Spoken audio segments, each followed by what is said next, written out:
Hi, have you ever thought, okay, is there one little tool that would help me with verb conjugations? I'm going to give you that one little tool right now.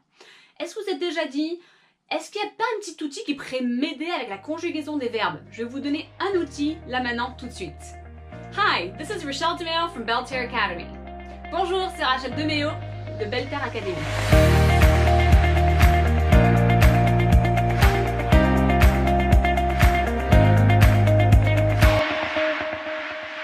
So if you've learned enough about verb conjugations, you've realized that there's a way to find the root and that often it varies from tense to tense. Donc si vous avez déjà initié un peu tout ce qui est conjugaison des verbes, vous avez déjà découvert qu'en fait il y a une façon de trouver la racine d'un verbe et que de temps à temps ça va varier.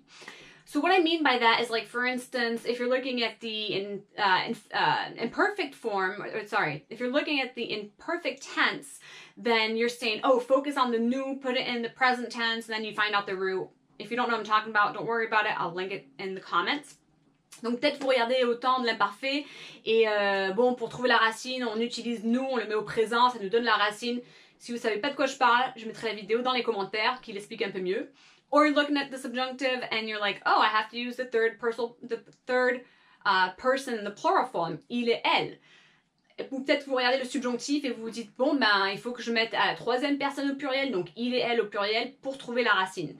Well, I know that can be a little confusing, especially if you have to memorize all these keys, and I understand. But the one tool I will give you that's going to help is to learn one personal pronoun that is going to guide you to find the root, and then just memorize the endings that you should learn.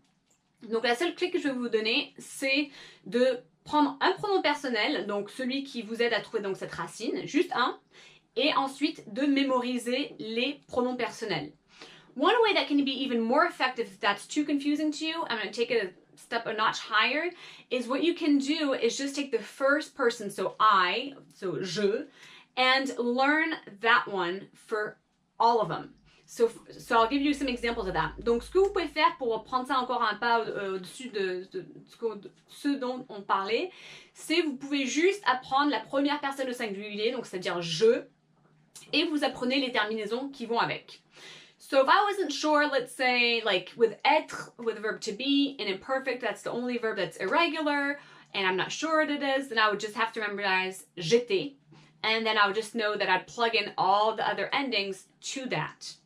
Donc, par exemple, pour un verbe irrégulier tel que être à l'imparfait, il suffirait que j'apprenne donc la première personne, donc je, que j'apprenne, bon, j'étais, et ensuite ça m'aiderait en sachant que j'ai déjà mémorisé la terminaison de toutes les personnes.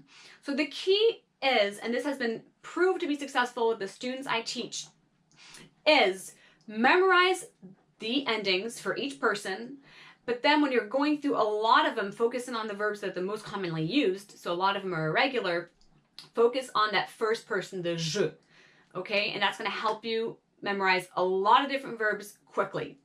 Donc, la seule clé que j'ai vue qui a marché pour tant d'élèves à qui j'ai pu donner cette clé, c'est en fait de mémoriser les terminaisons pour chaque temps, forcément, et après mémoriser vraiment la première personne, donc par exemple j'étais, je serai, etc., etc. Et du coup, vous allez voir que vous allez pouvoir apprendre beaucoup plus de verbes en moins de temps, en vous focalisant sur les verbes le plus utilisés dans la langue française. I hope this video helped you. Don't forget to subscribe so I can notify you of new videos that are coming up very soon. J'espère que cette vidéo vous a plu. N'oubliez pas de vous abonner pour être notifié de nouvelles vidéos qui vont arriver d'ici très peu. Au revoir les amis. Bye friends.